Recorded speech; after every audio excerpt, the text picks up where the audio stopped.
അപ്പൊ അളിയൻ കാര്യമൊന്നും അറിഞ്ഞില്ലേ? ഇല്ല. എന്നാൽ ഇനി ഞാനത് പറയാം. സിനിമാ നടന്മാർക്കെതിരെ ലൈംഗികാരോപണം ഉന്നയിച്ച ആലുവ സ്വദേശിനിക്കെതിരെ ബന്ധുവായ യുവതി എന്തൊക്കെയാണ് ഈ കൊച്ചു കേരളത്തിൽ സംഭവിക്കുന്നത്? റിപ്പോർട്ടറിനോട് പ്രതികരിച്ചത് 16 വയസ്സുള്ളപ്പോൾ ചെന്നൈയിലെത്തിച്ച് ഒരു മാഫിയയ്ക്ക് വിൽക്കാൻ ശ്രമിച്ചുവെന്നാണ് യുവതി ആരോപിച്ചിരിക്കുന്നത്. നിനക്ക് ഇത് തന്നെയാണോ പണി? അയ്യോ കഴിഞ്ഞില്ല ഇനി കുറേയുണ്ട്. അലിഗേഷൻസ് ഒക്കെ നിങ്ങൾക്ക് അറിയാൻ കേട്ടിട്ടുണ്ടാവുമായിരിക്കും. നമ്മുടെ ആക്ടേഴ്സിനെ കുറിച്ചൊക്കെ പറയുന്നത് മിനു മുനീറിനെതിരെയാണ് ഞാൻ പെറ്റീഷൻ കൊടുത്തിരിക്കുന്നത്. അടച്ചോന് കൊടുത്ത് എന്റെ മാനം കളയരുത്. എന്റെ ഒരു ഹാജത്തുകൊണ്ട് അബദ്ധം പറ്റിയതാണ്. Flash back. ഇവിടുത്തെ ടോയ്ലറ്റിൽ പോയിട്ട് വരുമ്പോൾ പുറകിൽ നിന്ന് കയറി ഈ ജയസൂര്യ പെട്ടെന്ന് കയറി എന്റെ ചുണ്ടിലോട്ട് അമർത്തി ചുംബിച്ചു പുള്ളിക്കാരൻ. അതൊരിക്കലും അത് ശരിയായില്ല.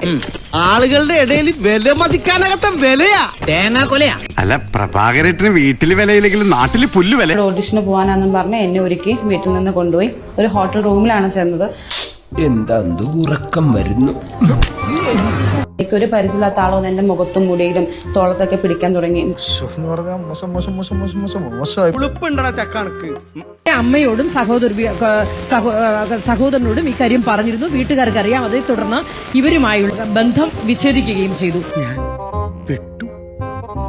ഇനി ഒരു തിരിച്ചുവരവുണ്ടാവില്ല ശശി. എല്ലാവർക്കും സന്തോഷമായല്ലോ. എനിക്ക് സന്തോഷമായി. എല്ലാവർക്കും